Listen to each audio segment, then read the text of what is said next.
ਪ੍ਰਾਕਥਨ।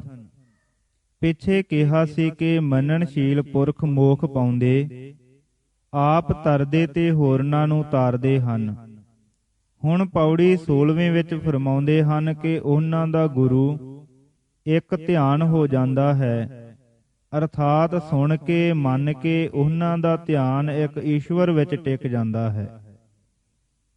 ਧਿਆਨ ਹੀ ਪਰਮ ਟਿਕਾਊ ਵਿੱਚ ਜਾ ਕੇ ਸਮਾਧੀ ਕਹਿਲਾਉਂਦਾ ਹੈ। ਇਹ ਧਿਆਨ ਅਭਿਆਸ ਦਾ ਮੁਤਾਜ ਧਿਆਨ ਪ੍ਰਯਤਨਮਈ ਨਿਧਿਆਸਨ ਨਹੀਂ, ਪਰ ਪਰਪੱਕ ਧਿਆਨ ਹੈ, ਜੋ ਸਹਿਜ ਸਮਾਧੀ ਦੇ ਰੂਪ ਵਿੱਚ ਨਿਰਯਤਨ ਲੱਗਾ ਰਹਿੰਦਾ ਹੈ। ਜਿਸ ਤਰ੍ਹਾਂ ਗੁਰਮੁਖ ਲਾਗੈ ਸਹਿਜ ਧਿਆਨ, ਸਿੱਧ ਗੋਸ਼ਟ, ਪੌੜੀ 36ਵੀਂ। ਇਸ ਪੌੜੀ ਵਿੱਚ ਇਹਨਾਂ ਸਹਿਜ ਧਿਆਨੀਆਂ ਨੂੰ ਪੰਜ ਪਦ ਨਾਲ ਯਾਦ ਕੀਤਾ ਹੈ।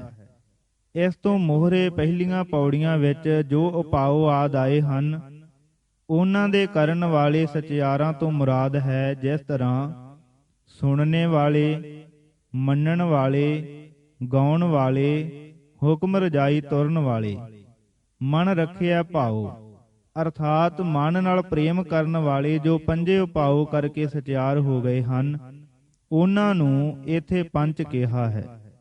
ਪੰਜ ਪਰਵਾਨ ਪੰਜ ਪ੍ਰਧਾਨ। ਪੰਜ ਜਿਉਂਦੇ ਜੀ ਹੀ ਈਸ਼ਵਰ ਦੀ ਦ੍ਰਿਸ਼ਟੀ ਵਿੱਚ ਮਨਜ਼ੂਰ ਹੋ ਜਾਂਦੇ ਹਨ। ਇਧਰ ਸਾਧ ਸੰਗਤ ਵਿੱਚ ਵੀ ਉਹ ਪੰਜ ਮੁਖੀਏ ਮੰਨੇ ਜਾਂਦੇ ਹਨ। ਪੰਚੇ ਪਾਵਹਿ ਦਰਗਹਿ ਮਾਨ। ਜਦੋਂ ਸਰੀਰ ਛੋੜਦੇ ਹਨ ਤਾਂ ਸਾਈਂ ਦੀ ਦਰਗਾਹ ਵਿੱਚ ਵੀ ਇਹ ਪੰਜ ਮਾਨ ਪਾਉਂਦੇ ਹਨ। ਪੰਚੇ ਸੋਹ ਹੈ ਦਰ ਰਾਜਾਨ। ਐਸਾ ਕਿ ਉਸ ਸ਼ਹਿਨਸ਼ਾਹ ਦੇ ਦਰ ਦਰਬਾਰ ਵਿੱਚ ਇਹ ਪੰਜ ਰਾਜਿਆਂ ਦੀ ਨਿਆਈ ਸੁਭਾਏਮਨ ਹੁੰਦੇ ਹਨ।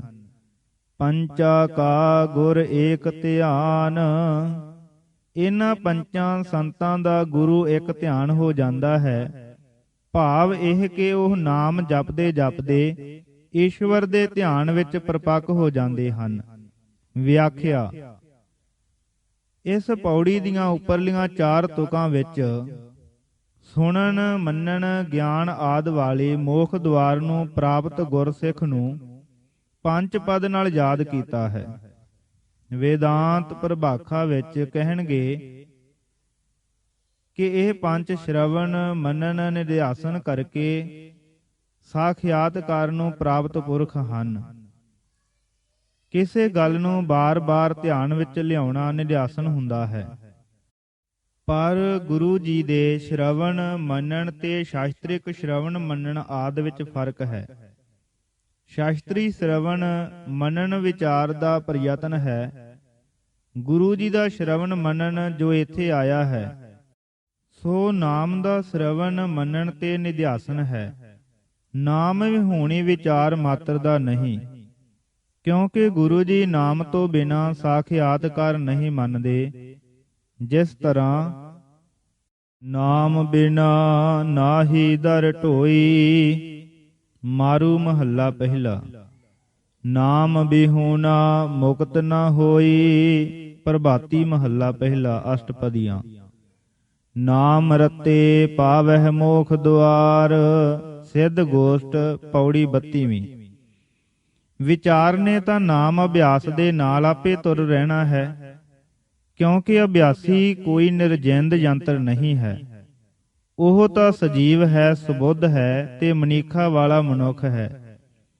ਵਿਚਾਰ ਨੇ ਹੀ ਤਾਂ ਗੁਰੂ ਜੀ ਦੀ ਸ਼ਰਨ ਆਂਦਾ ਸੀ ਤੇ ਨਾਮ ਲਈ ਅਰਦਾਸ ਕਰਵਾਈ ਸੀ ਤੇ ਨਾਮ ਦੇ ਸ਼ਰਵਣ ਮੰਨਣ ਦੇ ਰਸਤੇ ਪਾਇਆ ਸੀ। ਮੁਖਤਾ ਨਾਮ ਅਭਿਆਸ ਦੀ ਹੈ। ਵਿਚਾਰ ਨੇ ਨਾਲ ਸਹਾਈ ਰਹਿਣਾ ਹੀ ਹੈ। ਪੰਚਮ ਗੁਰੂ ਜੀ ਨੇ ਜਦੋਂ ਮੁੰਦਾਵਣੀ ਵਿੱਚ ਤ੍ਰੈ ਪਦਾਰਥ ਗਿਣੇ, ਨਾਮ, ਸਤ, ਸੰਤੋਖ, ਤਾਂ ਵਿਚਾਰ ਸੁਤੇ ਹੀ ਨਾਲ ਹੋਣ ਕਰਕੇ ਕਥਨ ਵਿੱਚ ਆ ਗਈ। ਸਤ ਸੰਤੋਖ ਵਿਚਾਰੋ। ਮੁਖ ਨਾਮ ਹੈ, ਜਿਸ ਦੇ ਅਭਿਆਸ ਨੇ ਵਿਚਾਰ ਨੂੰ ਸਫਲਤਾ ਤੇ ਅਪੜਾਉਣਾ ਹੈ। ਅਸਫਲ ਵਿਚਾਰ ਤਾਂ ਵਾਚ ਗਿਆਨੀਆਂ ਤੇ ਕੋਰੜ ਪੰਡਤਾਂ ਪਾਸ ਲੋੜ ਤੋਂ ਵੀ ਵਧੇਕ ਹੁੰਦੀ ਹੈ। ਗੁਰੂ ਜੀ ਦਾ ਮਨੋਰਥ ਵਾਚ ਗਿਆਨੀ ਬਣਾਉਣੇ ਦਾ ਨਹੀਂ, ਪਰ ਗੁਰਮੁਖ ਬਣਾਉਣੇ ਦਾ ਹੈ। ਜਿਸ ਦਾ ਵੇਰਵਾ ਸਿੱਧ ਗੋਸ਼ਟ ਵਿੱਚ ਕੀਤਾ ਹੈ, ਉਸੇ ਨੂੰ ਇੱਥੇ ਪੰਚ ਕਿਹਾ ਹੈ। ਨਿਰੀ ਵਿਚਾਰ ਹਉਮੈ ਦੇ ਮੈਲ ਨੂੰ ਨਹੀਂ ਕੱਟਦੀ, ਨਾ ਹੀ ਮਨ ਦਾ ਵਿਖੇਪ ਦੂਰ ਹੋ ਕੇ ਬ੍ਰਿਤੀਆਂ ਟਿਕਾਊ ਪਾਉਂਦੀਆਂ ਹਨ। ਨਾਮ ਬਿਨਾ ਜਗ ਰੋਗ ਵਿਆਪਿਆ, ਦੁਬਿਧਾ ਡੁੱਬ ਡੁੱਬ ਮਰੀਐ। ਭੈਰੋ ਮਹੱਲਾ ਪਹਿਲਾ। ਨਾਮੇ ਰਾਤੇ ਹਉਮੈ ਜਾਇ, ਸਿੱਧ ਗੋਸ਼ਟ ਪੌੜੀ 32ਵੀਂ। ਨਾਮ ਬਿਨਾ ਹਉ ਨਿਖਰ ਕੇ ਆਪਾ ਧਿਆਨ ਵਿੱਚ ਜੁੜ ਕੇ ਸਾਈਂ ਵਿੱਚ ਸਮਾਈ ਪ੍ਰਾਪਤ ਨਹੀਂ ਕਰਦਾ। ਇਸੇ ਕਰਕੇ ਗੁਰੂ ਜੀ ਨੇ ਨਾਮ ਦੀ ਮੁਖਤਾ ਸ਼ਰਵਣ ਮੰਨਣ ਵਿੱਚ ਵੀ ਰੱਖੀ ਹੈ, ਤੇ ਨਾਮ ਦੁਆਰਾ ਆਪਣੇ ਨੂੰ ਪੰਚ ਆਖ ਕੇ ਉਸ ਨੂੰ ਸਦਾ ਸਹਿਜ ਧਿਆਨੀ ਆਖਿਆ ਹੈ। ਨਿਰੁਕਤ। ਪੰਚ ਦਾ ਭਾਵ ਅੱਗੇ ਇਸੇ ਨਿਰੁਕਤ ਦੇ ਅੰਤ ਤੇ ਆਵੇਗਾ। ਪ੍ਰਵਾਨ ਦਾ ਭਾਵ ਹੈ ਸੰਸਕ੍ਰਿਤੀ ਵਿੱਚ ਪ੍ਰਮਾਣ, ਸਬੂਤ ਹੋਈ ਬਾਤ। ਸਬੂਤ ਪ੍ਰਮਾਣਿਕ ਮਨਜ਼ੂਰ ਹੋਏ। ਪ੍ਰਧਾਨ ਦਾ ਭਾਵ ਹੈ ਸ੍ਰੇਸ਼ਟ, ਮੁਖੀਆ, ਮੰਤਰੀ। ਦਰਗਹ ਦਾ ਫਾਰਸੀ ਵਿੱਚ ਦਰਗਾਹ, ਦਰਗਾਹ ਵਿੱਚ। ਰਾਜਾਨ ਦਾ ਭਾਵ ਹੈ ਰਾਜਾ ਪਲਸ ਅਣ।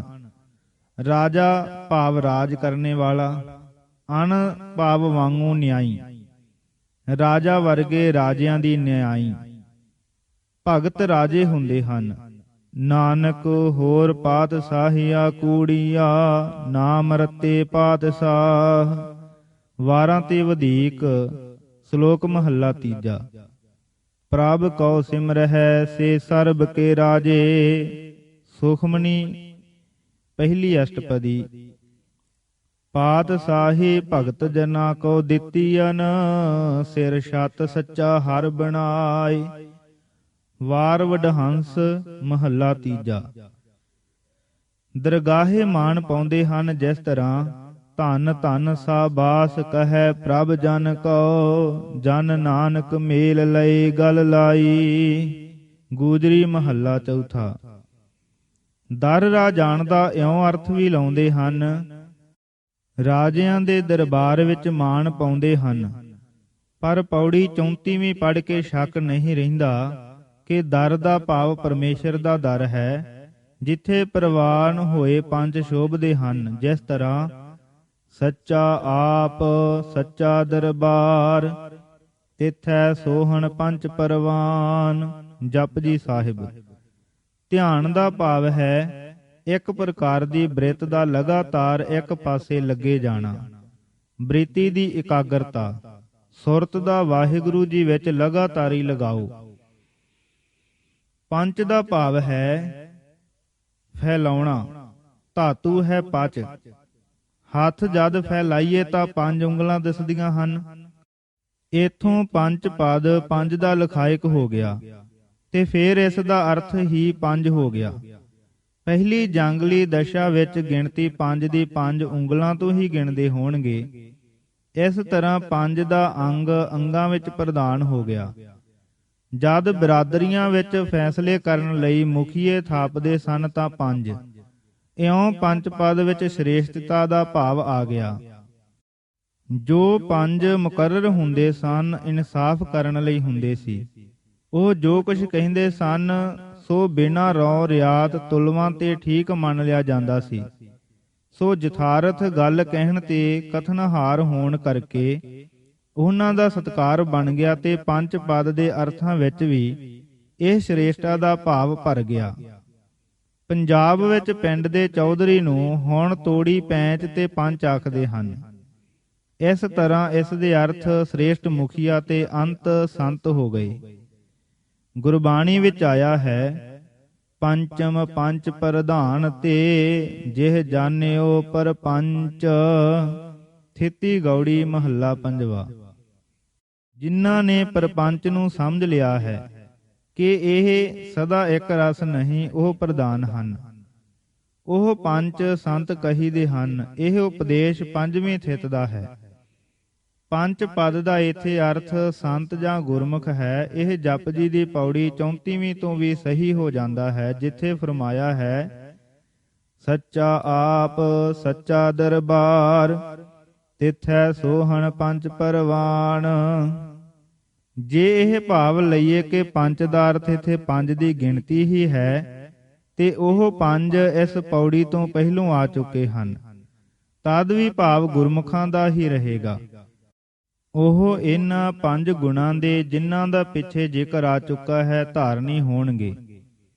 ਨੰਬਰ 1 ਨਾਮ ਸ਼੍ਰਵਣ ਕਰਨ ਦੇ, ਪੌੜੀ 8ਵੀਂ ਤੋਂ 11ਵੀਂ ਤੱਕ। ਨੰਬਰ 2 ਨਾਮ ਮੰਨਣ ਕਰਨ ਦੇ, ਪੌੜੀ 12ਵੀਂ ਤੋਂ 15ਵੀਂ ਤੱਕ, ਜੋ ਪੌੜੀ 4 ਤੇ 5 ਵਿੱਚ ਸੱਚਾ ਨਾਉ ਤੇ ਸੋਮੈ ਵਿਸਰਨਾ ਜਾਈ ਵਿੱਚ ਦੱਸਿਆ ਹੈ, ਅਰਥਾਤ ਨਾਮ ਦਾ ਸਿਮਰਨ ਤੇ ਦ੍ਰਿੜਾਉਣ।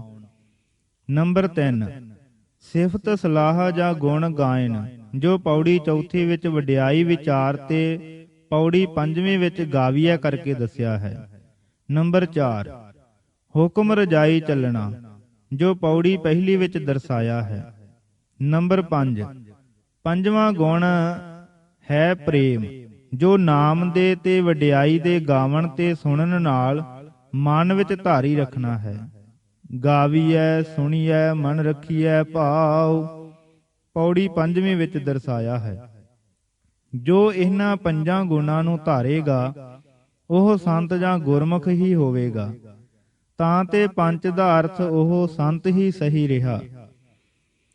ਪੰਜ ਸ਼ਬਦ ਅਨੇਕਾਂ ਵਸਤੂਆਂ ਦਾ ਸੰਖਿਆਵਾਚਕ ਵਿਸ਼ੇਸ਼ਣ ਹੈ, ਜੈਸੇ ਪੰਜ ਤਤ, ਪੰਜ ਇੰਦਰੈ, ਪੰਜ ਗਿਆਨ ਇੰਦਰੇ, ਪੰਜ ਸ਼ਬਦ, ਪੰਜ ਵਿਕਾਰ। ਇਸ ਕਰਕੇ ਕਈ ਵਿਦਵਾਨਾਂ ਦੀ ਵਿਦਵਤਾ ਪੰਜ ਪਦ ਦੀਆਂ ਇਸ ਤਰ੍ਹਾਂ ਦੀਆਂ ਕਈ ਗਿਣਤੀਆਂ ਨੂੰ ਇਹਨਾਂ ਅਰਥਾਂ ਵਿੱਚ ਢਕਾਉਣ ਵੱਲ ਗਈ ਹੈ। ਨਮੂਨੇ ਮਾਤਰ ਇਹ ਹਨ। ਸਭ ਤੋਂ ਪੁਰਾਤਨ ਮਿਲੇ ਟੀਕੇ ਵਿੱਚ, ਇਸ ਟੀਕੇ ਵਿੱਚ ਟੀਕਾਕਾਰ ਨੇ ਆਪਣਾ ਨਾਮ ਨਹੀਂ ਦਿੱਤਾ, ਪਰ 1758 ਬਿਕਰਮੀ ਤੋਂ ਇਹੋ ਪਹਿਲੋਂ ਦਾ ਹੈ। ਇਸ ਵਿੱਚ ਪੰਜ ਤਤ ਅਰਥ ਕੀਤਾ ਹੈ, ਜਿਸ ਤਰ੍ਹਾਂ ਪੰਜ ਜੇ ਹੈ ਸੇ ਕਵਣ ਹੈ, ਪ੍ਰਿਥੀ ਆਪ ਤੇਜ ਬਾਏ ਆਕਾਸ। ਇਹੀ ਪੰਜ ਤਤ ਹੈ, ਸੋ ਇਹੀ ਪੰਜ ਪਰਵਾਨ ਹੈ। ਇਹੀ ਪੰਜ ਪਾਵ ਹੈ ਦਰਗਹ ਮਾਨ, ਇਹੀ ਪੰਚੇ ਸੋਹ ਹੈ ਦਰ ਰਾਜਾਨ। ਰਾਜੇ ਰਾਮ ਕੇ ਦਰਗਾਹ ਮਹਿ ਇਹੀ ਸੋਭਾ ਪਾਵਤ ਹੈ, पंचा का गुर एक ध्यान। जब एई एक मन राजे निरंकार का ध्यान करहै, तब एई प्रवान होहे। पंज तत्त किवें प्रधान आदिक हन, इसने वेरवा नहीं दिता। एक होर विद्वान ने इउं वेरवा सिरे चाढ़िया है। पंच प्रवान दा भाव पंच तत्त जल तेज वायु पृथ्वी आकाश ही प्रवान है, जिन्हां दे पंचीकृत होण नाल देहां दी रचना होई है। पंचीकरण वेदांत मत अनुसार पंज तत्तां दी वंड है। पुराने ग्रंथां विच पंचीकरण कई प्रकार लिखिया है, पर बहुतिਆਂ ਦਾ ਮਤ ਹੈ ਕਿ ਆਰੰਭ ਵਿੱਚ ਇੱਕ ਇੱਕ ਤੱਤ ਦੇ ਦੋ ਦੋ ਹਿੱਸੇ ਕੀਤੇ ਗਏ ਹਨ। ਇੱਕ ਹਿੱਸਾ ਸਾਬਤ ਰਿਹਾ ਔਰ ਦੂਜੇ ਭਾਗ ਦੇ ਚਾਰ ਚਾਰ ਟੁਕੜੇ ਕੀਤੇ ਗਏ। ਇਸ ਤਰ੍ਹਾਂ ਪੰਜ ਭਾਗ ਹੋਏ। ਫਿਰ ਇਹਨਾਂ ਭਾਗਾਂ ਨੂੰ ਦੂਜੇ ਤੱਤਾਂ ਦੇ ਭਾਗਾਂ ਨਾਲ ਮਿਲਾ ਦਿੱਤਾ, ਤਾਂ ਕਿ ਆਪੋ ਵਿੱਚ ਹੀ ਸਾਰੇ ਤੱਤ ਮਿਲ ਕੇ ਰਚਨਾ ਕਰਨ ਵਿੱਚ ਸਹਾਇਕ ਹੋਣ। ਪੰਜ ਪ੍ਰਧਾਨ ਪੰਜ ਹੀ ਮਾਇਕ ਰੂਪ ਹਨ। ਪ੍ਰਧਾਨ ਪ੍ਰਕਿਰਤੀ ਜੋ ਇੰਦਰੀਆਂ ਕਰਕੇ ਵਿਖੇ ਹੁੰਦੇ ਹਨ। ਸ਼ਬਦ ਸਪਰਸ਼ ਰੂਪ ਰਸ ਗੰਧ। ਪੰਚੇ ਪਾਵ ਹੈ ਦਰਗਹ ਮਾਨ। ਪੰਜੇ ਪ੍ਰਧਾਨ ਜੋ ਉੱਪਰ ਕਹੇ ਹਨ ਮਨ ਵਿੱਚ ਹੀ ਗ੍ਰਹਿਣ ਹੁੰਦੇ ਹਨ। ਆਤਮਾ ਦੀ ਦਰਗਾਹ ਮਨ ਹੈ। ਮਨ ਵਿੱਚ ਮਾਨ ਪਾਉਣ ਦਾ ਅਰਥ ਹੈ ਮਨ ਵਿੱਚ ਗ੍ਰਹਿਣ ਹੋਣਾ। ਜੈਸੇ ਕਿ ਵਾਕ ਹੈ, ਤਨ ਮਹਿ ਮਨੁਆ ਮਨ ਮਹਿ ਸਾਚਾ। ਧਨਾਸਰੀ ਮਹੱਲਾ ਪਹਿਲਾ। ਪੰਚੇ ਸੋਹ ਹੈ ਦਰ ਰਾਜਾਨ। ਰਾਜੇ ਦੇ ਦਰਬਾਰ ਵਿੱਚ ਪੰਜੇ ਸੋਭਦੇ ਹਨ। ਰਾਜਾ ਆਤਮਦੇਵ ਹੈ।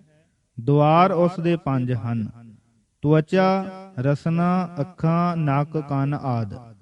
ਜਾਂ ਰਾਜਾਨ ਈਸ਼ਵਰ ਰੂਪੀ ਰਾਜਾ ਦੇ ਦੁਆਰੇ ਹੋ ਕੇ ਪੰਜੇ ਇੰਦਰੇ ਸ਼ੋਭ ਰਹੇ ਹਨ।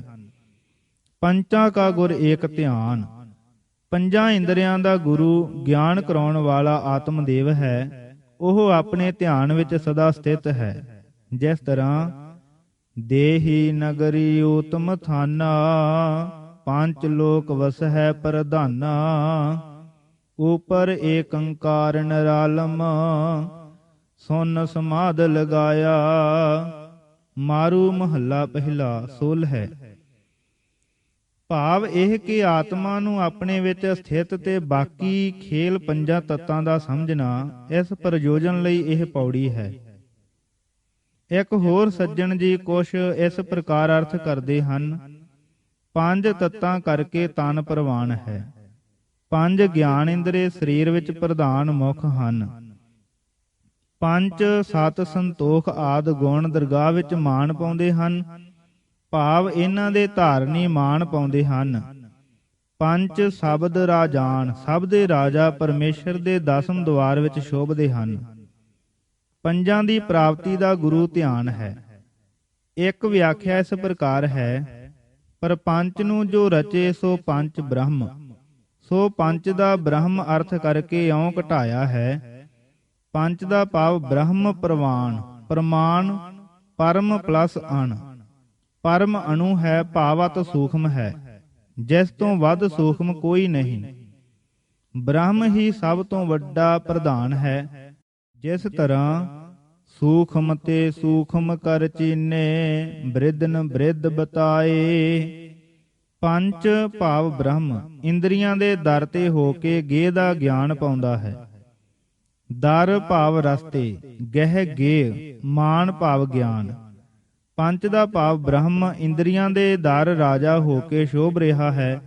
ਭਾਵ ਸਭ ਨੂੰ ਚੇਤਨ ਸੱਤਾ ਦਾਨ ਕਰ ਰਿਹਾ ਹੈ। ਪੰਜ ਪਦ ਦੇ ਇੱਕ ਅਰਥ ਸੰਤ ਲਾ ਕੇ ਦੂਜੇ ਪੰਚ ਦਾ ਅਰਥ ਗਿਣਤੀ ਵਿੱਚੋਂ ਲਾਉਂਦੇ ਹਨ। ਪੰਜ ਅਰਥਾਤ ਸੰਤਾਂ ਨੇ ਪ੍ਰਵਾਨ ਕੀਤੇ ਹਨ। ਪੰਜ ਸਤ ਸੰਤੋਖ ਦਇਆ ਧਰਮ ਧੀਰਜ। ਪੰਜ ਅਰਥਾਤ ਸੰਤ ਕਾਮ ਕ੍ਰੋਧ ਲੋਭ ਮੋਹ ਹੰਕਾਰ ਦੇ ਮਾਰਨ ਵਿੱਚ ਪ੍ਰਧਾਨ ਹਨ। ਪੰਜ ਅਰਥਾਤ ਸੰਤਾਂ ਨੇ ਸ਼ਬਦ ਸਪਰਸ਼ ਰੂਪ ਰਸ ਗੰਧ ਇਹਨਾਂ ਪੰਜਾਂ ਨੂੰ ਕੀਲਿਆ ਹੈ। ਉਹ ਦਰਗਾਹੇ ਮਾਣ ਪਾਉਂਦੇ ਹਨ। ਪੰਜਾਂ ਤੱਤਾਂ ਦੇ ਜੋ ਗੁਣ ਹਨ, ਧੀਰਜ ਆਦਿ ਜਿਨ੍ਹਾਂ ਨੇ ਇਹ ਸਾਰੇ ਧਾਰੇ ਹਨ, ਉਹ ਰਾਜਾ ਵਾਹਿਗੁਰੂ ਦੇ ਦਰ ਤੇ ਸ਼ੋਭਦੇ ਹਨ। ਪੰਚ ਦਾ ਭਾਵ ਸੰਤਾਂ ਦਾ ਧਿਆਨ ਇੱਕ ਗੁਰ ਪਰਮੇਸ਼ਰ ਵਿੱਚ ਜੁੜ ਰਿਹਾ ਹੈ। ਇਸ ਪ੍ਰਕਾਰ ਹੋਰ ਵੀ ਅਰਥ ਝੁਕਾਉਣ ਦਾ ਯਤਨ ਹੁੰਦਾ ਰਿਹਾ ਹੈ। ਪ੍ਰਾਕਥਨ ਕਿਵ ਸਚਿਆਰਾ ਹੋਈਐ ਦੇ ਪ੍ਰਸ਼ਨ ਤੋਂ ਬਾਅਦ ਹੁਕਮ ਰਜਾਈ ਚੱਲਣਾ ਦਾ ਉੱਤਰ ਦੇ ਕੇ ਕਿਵੇਂ ਇਹ ਸਚਿਆਰਤਾ ਦੀ ਪ੍ਰਾਪਤੀ ਹੋਵੇ ਤੇ ਹੁਕਮ ਕੀ ਕੂ ਮਨੀਵੇਂ, ਇਸ ਦੇ ਸਾਧਨ ਤੇ ਫਲ ਇਹਨਾਂ ਚਾਰ ਸਤਰਾਂ ਦੇ ਅਖੀਰ ਤੱਕ ਮੁੱਕੇ ਹਨ। ਹੁਣ ਇਹ ਵਿਸ਼ਾ ਮੁਕਾ ਕੇ ਉਸ ਦੇ ਦੂਜੇ ਪੱਖ ਨੂੰ ਆਰੰਭ ਕਰਦੇ ਹਨ। ਹੁਣ ਤੱਕ ਦਾ ਪੱਖ ਇਹ ਸੀ ਕਿ ਅੰਤਰਾਤਮੇ ਲਿਵ ਕਿਸ ਤਰ੍ਹਾਂ ਲੱਗੇ, ਵਡਿਆਈ ਵਿਚਾਰ, ਗੁਣ ਗਾਇਨ, ਨਾਮ ਸ਼ਰਵਣ, ਨਾਮ ਧਾਰਨ ਤੇ ਪ੍ਰੇਮ ਨਾਲ ਸਾਰੀ ਕਮਾਈ ਕਰਨ ਵਿੱਚ ਦਰਸਾਏ ਸਨ, ਜੋ ਅੰਤਰੀਵ ਸਾਧਨ ਸਨ। ਹੁਣ ਤੱਕ ਦੇ ਦੱਸੇ ਸਾਧਨ ਨੂੰ ਪਰਮਾਤਮ ਜੋਗ ਦੇ ਦ੍ਰਿਸ਼ਟਾ ਪੱਖ ਦੇ ਸਾਧਨ ਕਹਿ ਲਓ। ਹੁਣ ਦ੍ਰਿਸ਼ਟਮਾਨੀ ਤਰੀਕੇ ਨਾਲ ਵੀ ਇਹ ਲੇਵ ਕੀਕੂ ਲੱਗੀ ਰਹੇ। ਸਿਫਤ ਸਲਾਹ ਦਾ ਭਾਵ ਕੀਕੂ ਬਾਹਰੋਂ ਵੀ ਜਾਗੇ ਦੱਸਣ ਲੱਗੇ ਹਨ। ਬਾਹਰ ਦਾ ਦ੍ਰਿਸ਼ ਜਿਸ ਨੂੰ ਗੁਰੂ ਜੀ ਨੇ ਦ੍ਰਿਸ਼ਟਮਾਨ ਲਿਖਿਆ ਹੈ, ਇਹ ਆਪਣੇ ਵਿੱਚ ਰਾਗ ਪੈਦਾ ਕਰਕੇ ਬ੍ਰਿਤੀਆਂ ਨੂੰ ਆਪਣੇ ਵੱਲ ਖਿੱਚਦਾ ਹੈ, ਜਾਂ ਦੁਐਸ਼ ਉਤਪਤ ਕਰਕੇ ਅੰਦਰੋਂ ਉਖੇੜ ਕੇ ਬਾਹਰ ਰੁਖੀ ਕਰ ਦਿੰਦਾ ਹੈ। ਕੀਕੂ ਦ੍ਰਿਸ਼ਟਮਾਨ ਅਰਥਾਤ ਕੁਦਰਤ ਦੇ ਸਾਮਾਨ ਵੀ ਅੰਤਰਮੁਖ ਦਾ ਹੀ ਅਸਰ ਪਾਉਣ ਤੇ ਖਿੰਡਾਓ ਜਾਂ ਵਿਖੇਪ ਨਾ ਪਵੇ, ਤੇ ਵਾਹਿਗੁਰੂ ਦਾ ਨਾਮ ਜੋਗ ਆਪਣੇ ਰੰਗ ਅੰਤਰਮੁਖ ਟਿਕਿਆ ਰਹੇ, ਤੇ ਹੁਕਮ ਰਜਾਈ ਤੁਰਨੇ ਦੀ ਸੰਥਿਆ ਹੀ ਪੜੀਂਦੀ ਰਹੇ। ਰਾਗ ਦੁਐਖ ਦਾ ਅਸਰ ਨਾ ਲੈਣਾ, ਕੁਦਰਤ ਤੋਂ ਸਿਫਤ ਸਲਾਹ ਦਾ ਅਸਰ ਲੈਣਾ, ਇਹ ਵਿਸਮਾਦ ਹੈ। ਇਹ ਵਿਸ਼ਾ ਹੁਣ ਦੱਸਣ ਲੱਗੇ ਹਨ।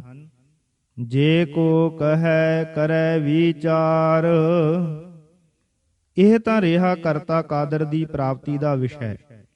ਹੁਣ ਜੇ ਕੋਈ ਕਰਤੇ ਦੇ ਕਰਨਿਆਂ ਅਰਥਾਤ ਕੁਦਰਤ ਦਾ ਹਿਸਾਬ ਪੁੱਛੇ ਜਾਂ ਕਹੇ ਤਾਂ ਉਹ ਆਪ ਜਾਂ ਸੁਣਨ ਵਾਲਾ ਵਿਚਾਰ ਕਰੇ ਕਿ ਕਰਤੇ ਕੈ ਕਰਨੈ ਨਾਹੀ ਸੁਮਾਰ। ਕਰਤੇ ਦੇ ਕਰਨਿਆਂ ਦਾ ਤਾਂ ਹਿਸਾਬ ਹੋ ਹੀ ਨਹੀਂ ਸਕਦਾ। ਜਿਵੇਂ ਕੁਦਰਤ ਦਾ ਜਾਂ ਕਰਨਿਆਂ ਦਾ ਹਿਸਾਬ ਦੱਸਣ ਵਾਲੇ ਕਹਿੰਦੇ ਹਨ ਕਿ ਇਹ ਧਰਤੀ ਹੈ, ਇਸ ਦੇ ਹੇਠਾਂ ਬੁਲਦ ਹੈ, ਕਈ ਸ਼ੇਸ਼ ਨਾਗ ਕੱਛੂ ਤੇ ਸੂਰ ਆਦਿਕ ਹੇਠਾਂ ਦੱਸਦੇ ਹਨ। ਪਰ ਗੁਰੂ ਜੀ ਦੱਸਦੇ ਹਨ ਕਿ ਹੇਠਾਂ ਹੱਡ ਚੰਮ ਜਾਂ ਮਿੱਟੀ ਪੱਥਰ ਦਾ ਬੌਲਦ ਨਹੀਂ। ਧੌਲ ਧਰਮ ਦਇਆ ਕਾ ਪੂਤ। ਰਚਨਾ ਨੂੰ ਕਾਇਮ ਰੱਖਣ ਵਾਲਾ ਬੌਲਦ ਧਰਮ ਕਰਤਾਰ ਦਾ ਬੱਧਾ ਕਾਨੂੰਨ ਜਾਂ ਨੇਮ ਹੈ। ਸੰਤੋਖ ਥਾਪ ਰੱਖਿਆ ਜਿਨ ਸੂਤ। ਜਿਸ ਧਰਮ ਨੇ ਕਿ ਹਰ ਇੱਕ ਪਦਾਰਥ ਨੂੰ ਨਿਯਮਾਂ ਵਿੱਚ ਬੱਝੇ ਰਹਿਣ ਦਾ ਸੰਤੋਖ ਦੇ ਕੇ ਜਗਤ ਦਾ ਪ੍ਰਬੰਧ ਸਥਾਪਨ ਕਰ ਰੱਖਿਆ ਹੈ।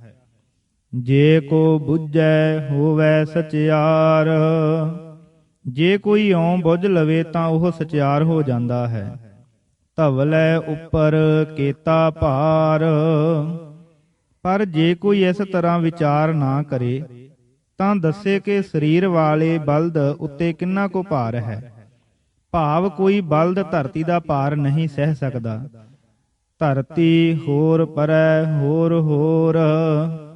ਕਿਉਂਕਿ ਧਰਤੀ ਹੋਰ ਹੈ, ਉਸ ਤੋਂ ਪਰੇ ਹੋਰ, ਫੇਰ ਹੋਰ ਧਰਤੀ ਹੈ। ਤਿਸ ਤੇ ਭਾਰ ਤਲੈ ਕਵਨ ਜੋਰ। ਉਸ ਦੇ ਭਾਰ ਹੇਠਾਂ ਕਿਹੜਾ ਜੋਰ ਹੈ। ਭਾਵ ਹੋਰ ਕੌਣ ਬਲ ਵਾਲਾ ਸਰੀਰ ਧਾਰੀ ਆਸਰਾ ਹੈ। ਜਿਸ ਨੇ ਕਿਹਾ ਕਿ ਇੱਕ ਧਰਤੀ ਹੈ ਤੇ ਹੇਠਾਂ ਬੌਲਦ ਹੈ, ਉਸ ਨੇ ਆਪਣੀ ਵੱਲੋਂ ਸ਼ੁਮਾਰ ਕਹਿ ਦਿੱਤਾ। ਜਿਸ ਦੀ ਭੁੱਲ ਉੱਪਰ ਦੱਸੀ ਗਈ ਹੈ, ਹੁਣ ਆਪ ਪ੍ਰਸ਼ਨ ਕਰਕੇ ਦੱਸਦੇ ਹਨ ਕਿ ਧਰਤੀ ਹੇਠ ਦਾ ਤਾਂ ਬੌਲਦ ਕਹਿ ਕੇ ਸ਼ੁਮਾਰ ਕਹਿ ਲਿਆ। ਧਰਤੀ ਦੇ ਉੱਤੇ ਜੋ ਅਣਗਿਣਤ ਜੀਵ ਰਹਿੰਦੇ ਹਨ, ਉਹਨਾਂ ਦਾ ਸਮਾਚਾਰ ਵੀ ਬੇਸ਼ੁਮਾਰ ਹੈ। ਜੀ ਜਾਤ ਰੰਗਾ ਕੇ ਨਾਵ। ਆਪ ਦੱਸਦੇ ਹਨ ਕਿ ਧਰਤੀ ਉੱਤੇ ਜੀਵ ਕਈ ਤਰ੍ਹਾਂ ਦੀਆਂ ਜਾਤਾਂ, ਰੰਗਾਂ ਤੇ ਨਾਵਾਂ ਦੇ ਹਨ। ਸਭਨਾ ਲਿਖਿਆ ਬੁੜੀ ਕਲਾਮ। ਇਹਨਾਂ ਸਭਨਾਂ ਨੂੰ ਇੱਕ ਸਦਾ ਚੱਲ ਰਹੀ ਕਲਮ ਨੇ ਹੀ ਲਿਖਿਆ ਹੈ। ਇਹੋ ਲੇਖਾ ਲਿਖ ਜਾਣੈ ਕੋਇ। ਭਾਵ ਇਹਨਾਂ ਦਾ ਲੇਖਾ ਕਰਤਾਰ ਆਪ ਹੀ ਜਾਣਦਾ ਹੈ, ਹੋਰ ਕੌਣ ਇਹ ਲੇਖਾ ਲਿਖਣਾ ਜਾਣਦਾ ਹੈ। ਲੇਖਾ ਲਿਖਿਆ ਕੀਤਾ ਹੋਏ। ਜੇ ਮਨੁੱਖ ਤੋਂ ਲੇਖਾ ਲਿਖਿਆ ਵੀ ਜਾਵੇ ਤਾਂ ਉਹ ਕਿੰਨਾ ਕੁ ਹੋ ਜਾਵੇਗਾ, ਭਾਵ ਅਧੂਰਾ ਹੀ ਰਹੇਗਾ। ਕੇਤਾ ਤਾਣ ਸੁਆਲਿਓ ਰੂਪ। ਕਿਤਨਾ ਬਲ ਹੈ, ਕਿਤਨਾ ਸੋਹਣਾ ਰੂਪ ਹੈ। ਕੇਤੀ ਦਾਤ ਜਾਣੈ ਕੌਣ ਕੂਤ। ਕਿੰਨੀ ਦਾਤ ਹੈ, ਕੌਣ ਇਸ ਬੇਅੰਤ ਤਾਈ ਦੀ ਗਿਣਤੀ ਮਿਣਤੀ ਕਰ ਸਕਦਾ ਹੈ। ਕੀਤਾ ਪਸਾਉ ਏਕੋ ਕਵਾਉ। ਹਾਂ, ਉਹ ਸਰਬ ਸਮਰੱਥ ਆਪ ਹੀ ਜਾਣਦਾ ਹੈ, ਜਿਸ ਨੇ ਇੱਕ ਵਾਕ ਨਾਲ ਸਾਰਾ ਜਗਤ ਪਸਾਰਾ ਪਸਾਰ ਦਿੱਤਾ ਹੈ। ਤਿਸ ਤੇ ਹੋਏ ਲਖ ਦਰਿਆਉ। ਉਸ ਤੋਂ ਫਿਰ ਜਗਤ ਪ੍ਰਬੰਧ ਦੇ ਲੱਖਾਂ ਪ੍ਰਵਾਹ ਤੁਰ ਪਏ। ਕੁਦਰਤ ਕਵਣ ਕਹਾ ਵਿਚਾਰ। ਮੇਰੇ ਵਿੱਚ ਇਤਨਾ ਬਲ ਕਿੱਥੇ ਕਿ ਮੈਂ ਉਹਨਾਂ ਦਾ ਵਰਣਨ ਕਰ ਸਕਾਂ। ਜਦ ਵਰਣਨ ਹੋ ਹੀ ਨਹੀਂ ਸਕਦਾ ਤਾਂ ਵਾਰਿਆ ਨਾ ਜਾਵਾ ਏਕ ਵਾਰ। ਕਿਉਂ ਨਾ ਮੈਂ ਇੱਕੋ ਵੇਰੀ ਰਚਨਹਾਰ ਤੋਂ ਸਦਕੇ ਹੋ ਜਾਵਾਂ। ਜੋ ਤੁਧ ਭਾਵੈ ਸਾਈ ਭਲੀ ਕਾਰ। ਭਾਵ ਸੋਚਾਂ ਵਿਚਾਰਾਂ ਵਿੱਚ ਪੈਣ ਨਾਲੋਂ ਕੁਦਰਤ ਵੇਖ ਕੇ ਸਿਫਤ ਸਲਾਹ ਵਿੱਚ ਜਾ ਕੇ ਵਾਹ ਵਾਹ ਕਹਿ ਕੇ ਬਲਿਹਾਰ ਬਲਿਹਾਰ ਕਹਿਣ ਲੱਗ ਪਵਾਂ ਤੇ ਉਸ ਰੰਗ ਵਿੱਚ ਆਖਾਂ, ਹੇ ਨਿਰੰਕਾਰ ਤੂੰ ਸਦਾ ਸਲਾਮਤ ਨਿਰੰਕਾਰ। ਤੂੰ ਸਦਾ ਸਲਾਮਤ ਹੈ। ਜੋ ਤੈਨੂੰ ਭਾਉਂਦਾ ਹੈ ਉਹ ਭਲਾ ਕੰਮ ਹੈ। ਵਿਆਖਿਆ। ਇਉਂ ਜਾਪਦਾ ਹੈ ਪੰਚਾ ਕਾ ਗੁਰ ਏਕ ਧਿਆਨ ਸੁਣ ਕੇ ਕਿਸੇ ਨੇ ਕਿਹਾ ਹੈ ਕਿ ਇਹ ਆਪ ਨੇ ਇਥੋਂ ਤਾਈਂ ਸਿੱਖ ਨੂੰ ਕਰਤਾ ਕਾਦਰ ਦੀ ਪ੍ਰਾਪਤੀ ਦੀ ਜੁਗਤ ਦੱਸ ਦਿੱਤੀ ਹੈ। ਪਰ ਅਸੀਂ ਕੁਦਰਤ ਵਿੱਚ ਹਾਂ, ਮਾਨੋ ਕੁਦਰਤ ਦਾ ਹਿੱਸਾ ਹਾਂ। ਇਸ ਪਰ ਹੀ ਜੀਵਨ ਦਾ ਆਸਰਾ ਹੈ। ਇਹੋ ਦ੍ਰਿਸ਼ਟ ਮਾਨੀ ਕੁਦਰਤ ਹੀ ਆਪਣੇ ਵੱਲ ਖਿੱਚਦੀ ਤੇ ਸਾਨੂੰ ਕਰਤਾ ਕਾਦਰ ਵਿੱਚ ਨਹੀਂ ਲੱਗਣ ਦੇਂਦੀ। ਕੁਛ ਵਿਚਾਰ ਕੁਦਰਤ ਦੀ ਵੀ ਦੱਸੋ। ਤਾਂ ਉੱਤਰ ਦਿੰਦੇ ਹਨ, ਕੁਦਰਤ ਕਵਨ ਕਹਾ ਵਿਚਾਰ। ਮੇਰੇ ਵਿੱਚ ਤਾਕਤ ਕਿੱਥੇ ਕਿ ਮੈਂ ਕੁਦਰਤ ਦਾ ਵਿਚਾਰ ਕਹਾਂ ਤੇ ਕਿਤਨਾ ਕੋ ਕਹਾਂ, ਉਹ ਤਾਂ ਬੇਸ਼ੁਮਾਰ ਹੈ। ਤੇ ਜੇ ਕੋਈ ਹੋਰ ਕਹੇ ਤਾਂ ਉਹ ਵੀ ਕਰੇ ਵਿਚਾਰ। ਵਿਚਾਰ ਕੇ ਦੇਖ ਲਵੇਗਾ ਕਿ ਕਰਤੇ ਦੇ ਕਰਨਿਆਂ ਦਾ ਸ਼ੁਮਾਰ ਹੋ ਹੀ ਨਹੀਂ ਸਕਦਾ। ਨਮੂਨੇ ਲਈ ਤੁਸੀਂ ਇੱਕ ਗੱਲ ਲੈ ਲਓ ਕਿ ਪੰਡਤ ਲੋਕ ਦੱਸਦੇ ਹਨ ਧਰਤੀ ਹੇਠਾਂ ਬੌਲਦ ਹੈ ਜੋ ਇਸ ਨੂੰ ਚੁੱਕੀ ਖੜਾ ਹੈ। ਪਰ ਸੋਚ ਕੇ ਤੱਕੋ, ਧਰਤੀ ਏਡੀ ਭਾਰੀ ਹੈ, ਕਿਸ ਬਲਦ ਦੀ ਪਾਇਆ ਹੈ ਕਿ ਇਸ ਦਾ ਭਾਰ ਝੱਲ ਸਕੇ। ਧਰਤੀ ਪਰੇ ਤੋਂ ਪਰੇ ਹੈ, ਭਾਵ ਇਸ ਦਾ ਵਿਸਥਾਰ ਬਹੁਤ ਵੱਡਾ ਹੈ। ਜੇ ਮੰਨੋ ਕਿ ਹੇਠਾਂ ਬੌਲਦ ਐਡਾ ਵੱਡਾ ਹੈ ਜੇਡੀ ਧਰਤੀ, ਤਾਂ ਉਹ ਕਿਸ ਪਰ ਖੜਾ ਹੈ। ਜੇ ਅੱਗੋਂ ਹੋਰ ਆਸਰਾ ਮੰਨੋ ਤਾਂ ਅਖੀਰਲੇ ਨੂੰ ਨਿਰ ਆਸਰਾ ਮੰਨਣਾ ਪਊ। ਤਾਂ ਪਹਿਲੇ ਹੀ ਕਿਉਂ ਨਾ ਇਹ ਗੱਲ ਮੰਨੋ ਕਿ ਉਸੇ ਕਰਤਾ ਪੁਰਖ ਦਾ ਬੱਧਾ ਧਰਮ ਇੱਕ ਨੇਮ ਜਾਂ ਕਾਨੂੰਨ ਹੈ, ਉਹ ਧਰਤੀ ਨੂੰ ਸੰਭਾਲ ਰਿਹਾ ਹੈ। ਉਹ ਨਿਯਮ ਰੂਪੀ ਧਰਮ ਈਸ਼ਵਰ ਇੱਛਾ ਹੁਕਮ ਤੋਂ ਉਪਜਿਆ ਹੈ। ਉਸ ਨੇ ਰਚਨਾ ਦੇ ਪ੍ਰਬੰਧ ਵਿੱਚ ਵਿਰੋਧੀ ਸਾਮਾਨਾਂ ਨੂੰ ਅਵਿਰੋਧੀ ਰੰਗ ਵਿੱਚ ਰੱਖਿਆ ਹੈ। ਇਹ ਉਹਨਾਂ ਵਿੱਚ ਸੰਤੋਖ ਹੈ। ਤ੍ਰੈ ਪਦ ਧਰਮ, ਦਇਆ ਤੇ ਸੰਤੋਖ ਇੱਥੇ ਦੋ ਭਾਵਾਂ ਵਿੱਚ ਘਟਦੇ ਹਨ। ਪਹਿਲੇ ਜਗਤ ਪ੍ਰਬੰਧ ਤੇ ਘਟਦੇ ਹਨ, ਇਉਂ ਕਿ ਈਸ਼ਵਰ ਨਿਯਮ ਜਗਤ ਪ੍ਰਬੰਧ ਤੋਰ ਰਿਹਾ ਹੈ। ਬੌਲਦ ਆਦ ਆਸ਼ਰੇ ਨਹੀਂ। ਇਸ ਚਲਾਏ ਗਏ ਨਿਯਮ ਵਿੱਚ ਦਇਆ ਈਸ਼ਵਰੇਸ਼ਾ ਵਿੱਚ ਹੈ। ਪਰਮਾਣੂਆਂ ਜਾਂ ਵੱਡੇ ਆਕਾਰ ਵਾਲਿਆਂ ਵਿੱਚ ਦੋਹਾਂ ਵਿੱਚ ਜੋ ਨਿਯਮ ਬੱਧੇ ਹਨ, ਉਹਨਾਂ ਵਿੱਚ ਪਰਸਪਰ ਮਿਲਣੇ ਦਾ ਵੀ ਇੱਕ ਨਿਯਮ ਹੈ। ਸੰਤੋਖ ਦਾ ਅਰਥ ਹੈ ਜਿਤਨੀ ਪ੍ਰਾਪਤੀ ਹੈ ਉਸ ਤੇ ਸੁਖੀ ਰਹਿਣਾ। ਰਚਨਾ ਦੇ ਪਦਾਰਥਾਂ ਵਿੱਚ ਆਪਣੇ ਆਪ ਵਿੱਚ ਟਿਕੇ ਰਹਿਣ ਦਾ ਸੁਭਾਵ ਸੰਤੋਖ ਹੈ। ਦੇਖੋ, ਵਿਰੋਧੀ ਤੱਤ ਮਰਿਆਦਾ ਬੱਧੇ ਅਵਿਰੋਧੀ ਵੀ ਹੋ ਰਹੇ ਹਨ। ਦੂਸਰਾ ਭਾਵ, ਕਿਉਂਕਿ ਅੱਗੇ ਚੱਲ ਕੇ ਇਸ ਧਰਤੀ ਪਰ ਵਸ ਰਹੇ ਜੀਵਾਂ ਦਾ ਜ਼ਿਕਰ ਹੈ। ਜੀ ਜਾਤ ਰੰਗਾ ਕੇ ਨਾਮ।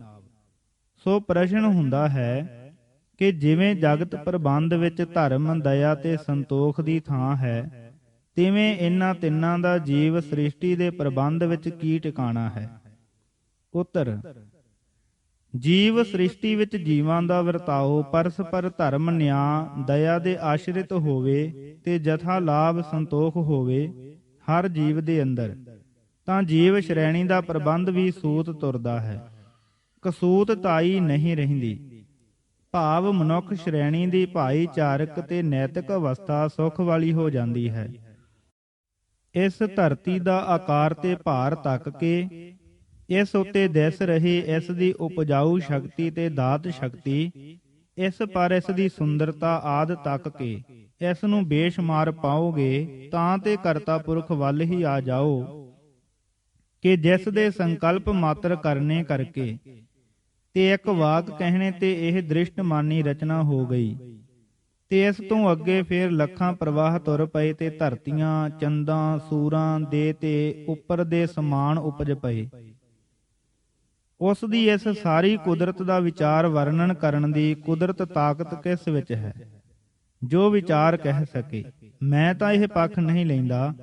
ਮੇਰਾ ਪੱਖ ਤਾਂ ਇਹ ਹੈ, ਹੇ ਕਰਤਾ ਪੁਰਖ, ਤੇਰੇ ਬੇਸ਼ੁਮਾਰ ਕਰਨਿਆਂ, ਦਾਤਾਂ, ਸ਼ਕਤੀਆਂ, ਸੁੰਦਰਤਾਈਆਂ ਤੇ ਰੂਪ ਰੰਗ ਵੇਖ ਕੇ ਮੈਂ ਤੈਥੋਂ ਬਲਿਹਾਰ ਪਿਆ ਹੋਵਾਂ।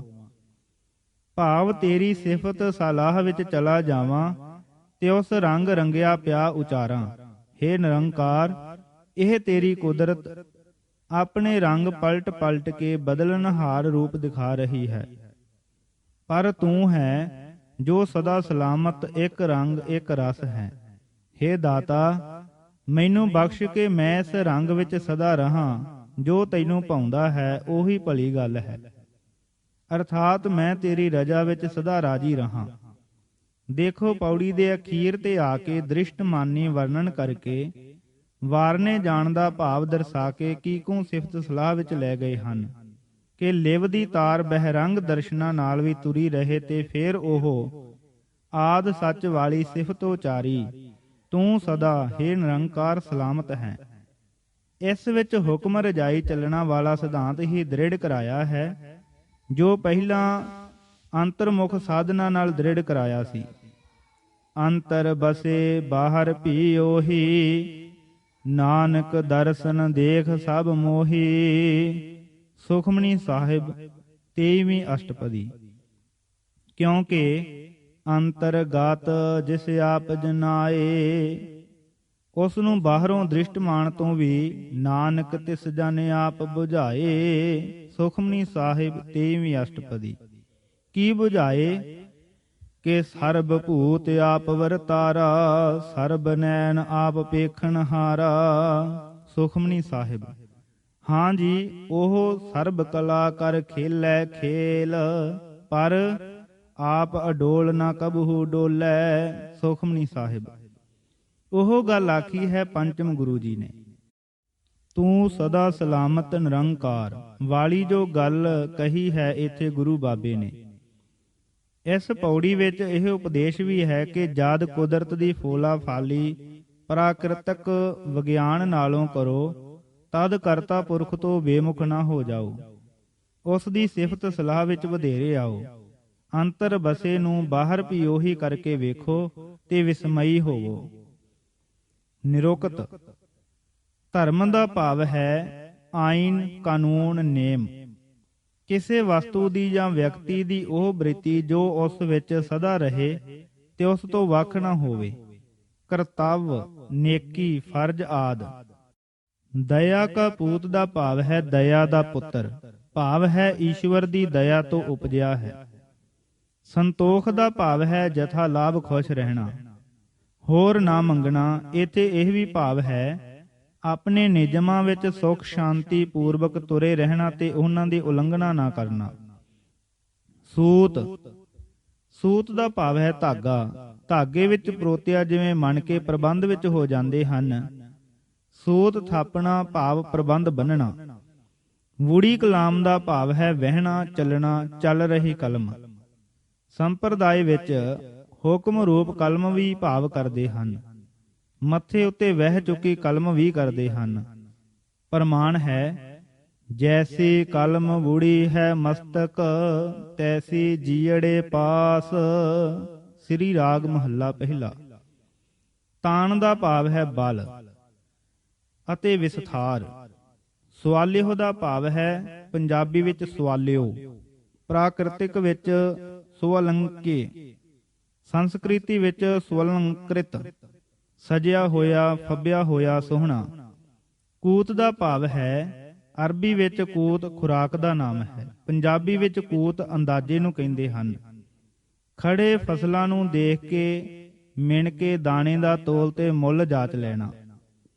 ਦਰਿਆਓ ਦਾ ਭਾਵ ਫਾਰਸੀ ਦੇ ਵਿੱਚ ਦਰਿਆ ਨਦ, ਸਮੁੰਦਰ ਭਾਵ ਹੈ ਜਗਤ ਪ੍ਰਬੰਧ ਦੇ ਪ੍ਰਵਾਹ।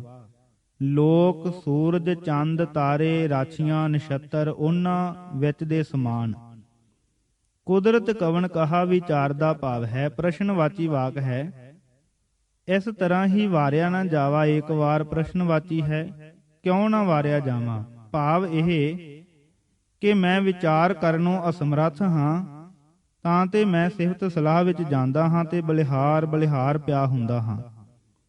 ਵਾਰ ਦਾ ਅਰਥ ਦਾਨੇ ਲੋਕ ਵਾਲ ਤੇ ਦਿਹਾੜੀ ਵੀ ਲਾਉਂਦੇ ਹਨ। ਤੇਰੇ ਸਾਜੇ ਇੱਕ ਵਾਲ ਦੀ ਬਨਾਵਟ ਵਿੱਚ ਜੋ ਤੇਰੀ ਕਾਰੀਗਰੀ ਦਿਸਦੀ ਹੈ, ਉਸ ਤੋਂ ਮੈਂ ਸਦਕੇ ਨਹੀਂ ਹੋ ਸਕਦਾ।